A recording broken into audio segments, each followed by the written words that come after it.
नमस्कार दोस्तों, मेरा नाम है अश्विनी सिंह। आज मैं आपको बताऊंगा कि जो लास्ट ईयर कट ऑफ था एसएससी जीडी का वो कितना था हर एक स्टेट का। प्लस मैं आपको बताऊंगा कि ओपन का कितना कट ऑफ गया था और आपकी हर एक जो फोर्स है उसका डिफरेंट डिफरेंट कट ऑफ क्या गया था। तो मैं सारी चीज़ें आपको डिटेल में बताऊंगा, आप ध्यान से देखिएगा। इससे आपको मोटिवेशन भी मिलेगी और एक पाथ भी मिल जाएगा कि आपको कितना स्कोर करना है एग्ज़ाम में, जो कि अभी आपका स्टार्ट होने वाला है 20 फरवरी से एसएससी जीडी। मैं आपको बता दूं कि टोटल जो पोस्टें डिक्लेयर हुई थी लास्ट ईयर वो थी आपकी 49,590, यानी कि अप्रोक्स कितनी थी आपकी 50,000 पोस्टें थी। इस साल की जो पोस्टें हैं वो आपको मालूम है कि अप्रोक्स हैं आपकी 26,000।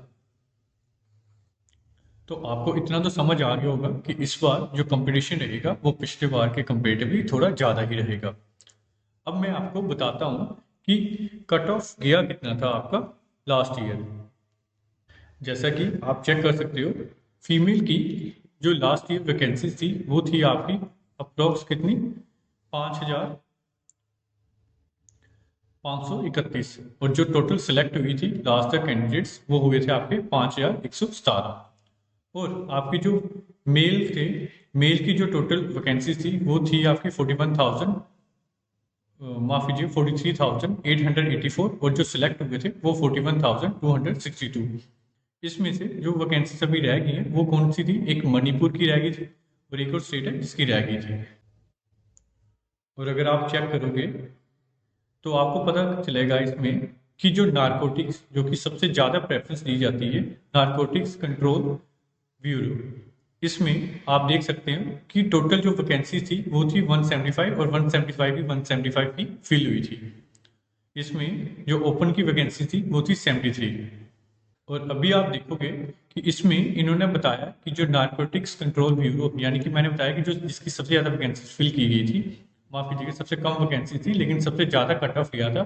तो आप देख सकते हो कि इसका जो कट गया था, अगर आप जनरल का देखोगे तो 147.49 कट गया था, और ओबीसी का 146 गया था, ईएसएम का 103 गया था, एसटी का आपका गया था 132, और एससी का गया था 137, और ईडब्ल्यूएस का आपका जो कट गया था वो 145 गया था। इसी का ही सबसे ज़्यादा हमेशा कट जाता है। तो अगर किसी ने इसकी फिल किया होगा तो उसको इसके लिए हिसाब से ही तैयारी करनी पड़ेगी। ये जो मिल रही है मार्क्स, ये मिल रहे हैं आपके 160 में से। फिर इसके बाद में सेकंड जो सबसे ज़्यादा प्रेफरेंस दी जाती है वो दी जाती है आपकी एसएसएफ की।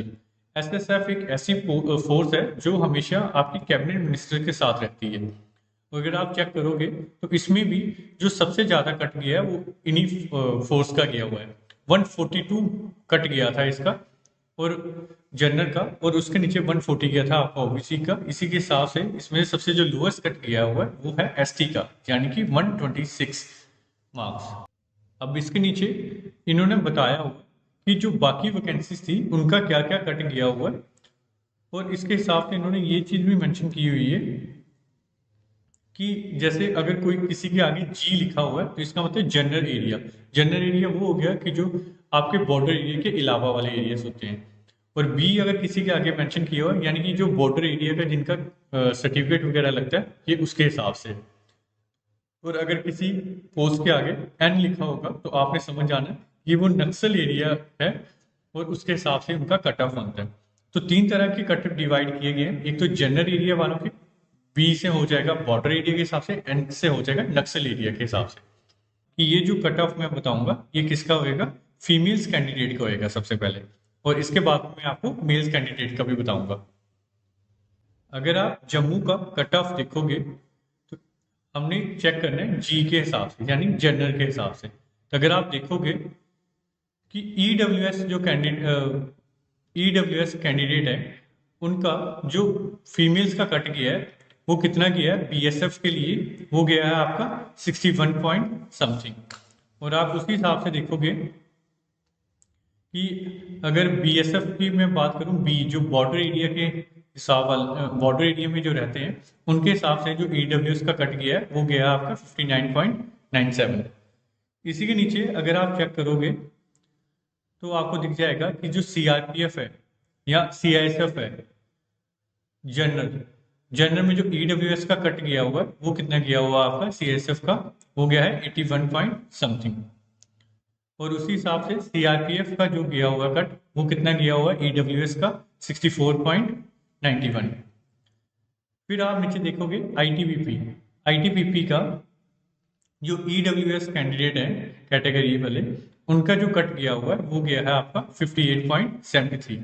आप देख सकते हैं कि नीचे बीएसएफ की अगर हम बात करेंगे और जनरल, यानी कि ये वो है कैंडिडेट जो जनरल एरियाज में रहते हैं, और ओबीसी का जो इनका कट गया है वो कितना गया हुआ है 43.098।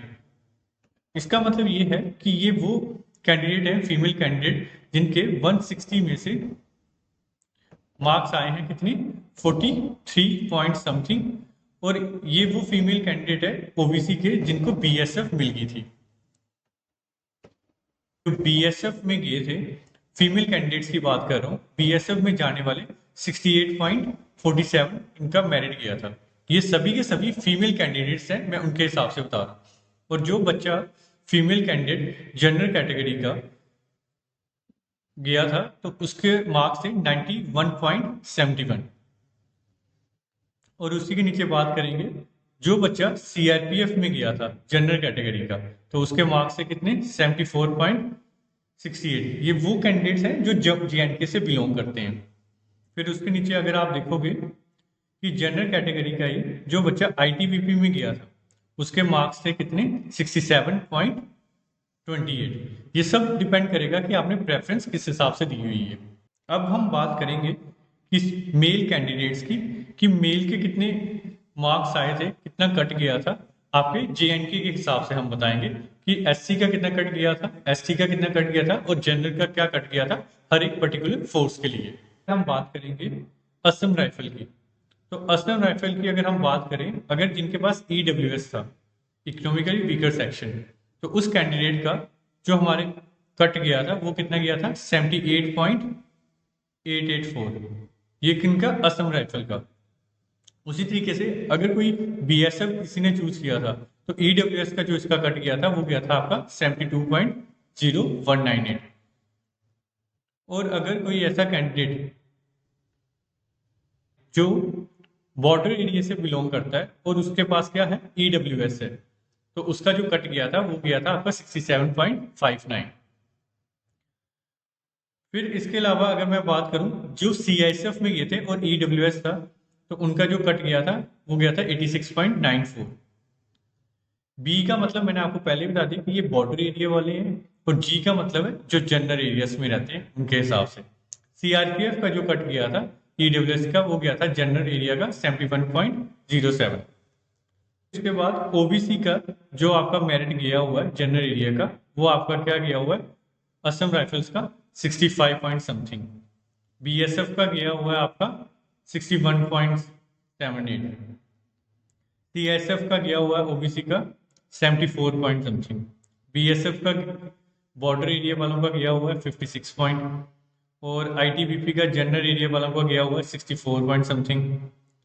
तो एसएसबी का गया हुआ है 84 पॉइंट समथिंग। तो इसी से आपको आइडिया लग सकता है। अगर आप ध्यान से देखोगे तो इसमें जो सीआरपीएफ है उसका सबसे कम मेरिट गया हुआ है ओबीसी का 59.63। आप देख सकते हैं एससी का गया हुआ है जो मेरिट वो बीएसएफ का गया हुआ आपका 77.48, सीआईएसएफ का गया हुआ है 89 पॉइंट समथिंग, आईटीबीपी का गया हुआ है 83, असम राइफल का गया हुआ है 65, और ये एसटी का है जो 65 बता रहे हैं, ये एसटी का है जनरल एरियाज का। अनरिजर्व कैंडिडेट यानी कि जो जनरल कैंडिडेट्स हैं उनका कितना मेरिट गया हुआ है, तो अगर आप देखोगे असम राइफल्स इसका गया हुआ है 92.73, यानी कि जो लास्ट बच्चा इन्होंने उठाया है उसके थे 92.73। फिर बीएसएफ का लास्ट बच्चा जो इन्होंने उठाया है वो है 85.59।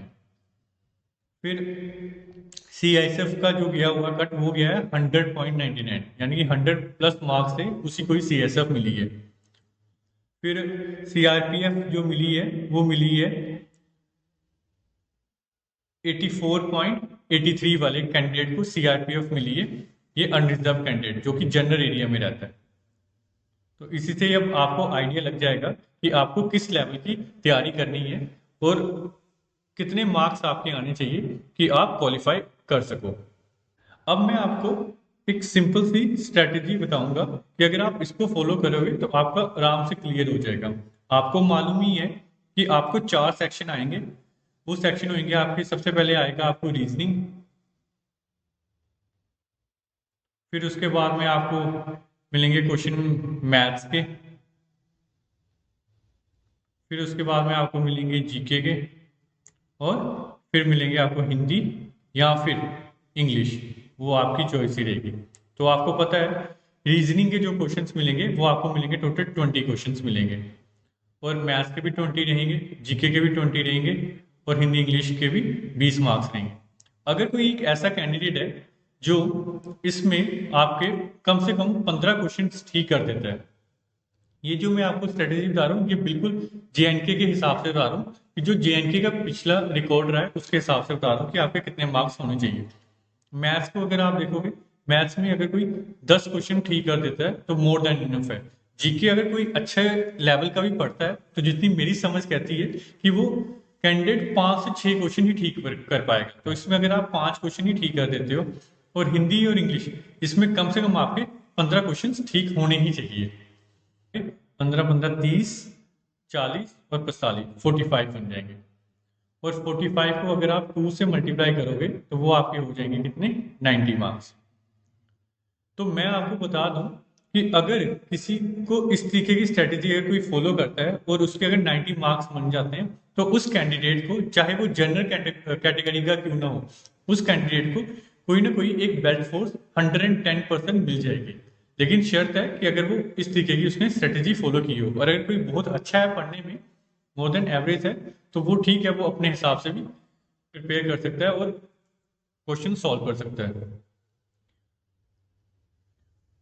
अब मैं आपको एक चीज और बताता हूं कि जैसे लास्ट ईयर क्या था कि 1/4 आपकी डिडक्शन होती थी, यानी कि अगर एक कैंडिडेट है उसके एक क्वेश्चन गलत होता है तो उसके जो मार्क्स कट होते थे वो होते थे 0.50, यानी एक क्वेश्चन अगर ठीक हो जाता है उसका तो उसको मिलते थे 2 मार्क्स, अगर वही क्वेश्चन उसका गलत हो जाता था तो उसके कटते थे 0.50। अब लेकिन इस बार जो 2023-2024 सेशन का जो ये एग्जाम होएगा, इसमें जो अगर आपका कोई क्वेश्चन गलत हो जाता है तो उसकी जो डिडक्शन होगी वो होगी 0.25। तो इसका मतलब ये है कि इस बार जो मेरिट जाएगा वो आपका पिछले बार के कंपेरेटिवली थोड़ा हाई जाएगा, क्योंकि पिछली बार जो डिडक्शन होती थी वो होती थी 0.50, इस बार जो डिडक्शन है वो कितनी है, 0.25। हर बार क्या होता था कि 1/4 के हिसाब से मार्क्स कट होते थे, लेकिन इस बार जो आपके गलत क्वेश्चन होने के बाद में जो मार्क्स डिडक्शन होगी वो 1/8 के हिसाब से होगी। तो मैं उम्मीद करता हूँ कि आपको सारी चीजें अच्छे से क्लियर होगी होंगी। एक बात मैं और बताता हूँ, ये मेरी सजेशन है, कभी भी कोई भी इस मूवमेंट पे क्रैश कोर्स मत ज्वाइन करना, ये सिर्फ बेवकूफ़ी है, पैसे आपके बर्बाद होंगे। जिस इंसान ने पिछले 4 महीने से अच्छी मेहनत की होगी तो वो इस टाइम पे नहीं घबरा रहा होगा और उसके अच्छे मार्क्स आ भी जाएंगे, लेकिन जिसने अभी जस्ट स्टार्ट ही किया होगा एडमिट कार्ड आने के बाद में तैयारी, तो मेरी बात का बुरा नहीं मानना, उसका बेचारे का होना बहुत मुश्किल है। तो अगर कोई अच्छी तैयारी की होगी जिसने पहले से, उसी का ही ये क्लियर होएगा। And all the best to all the aspirants and thank you so much.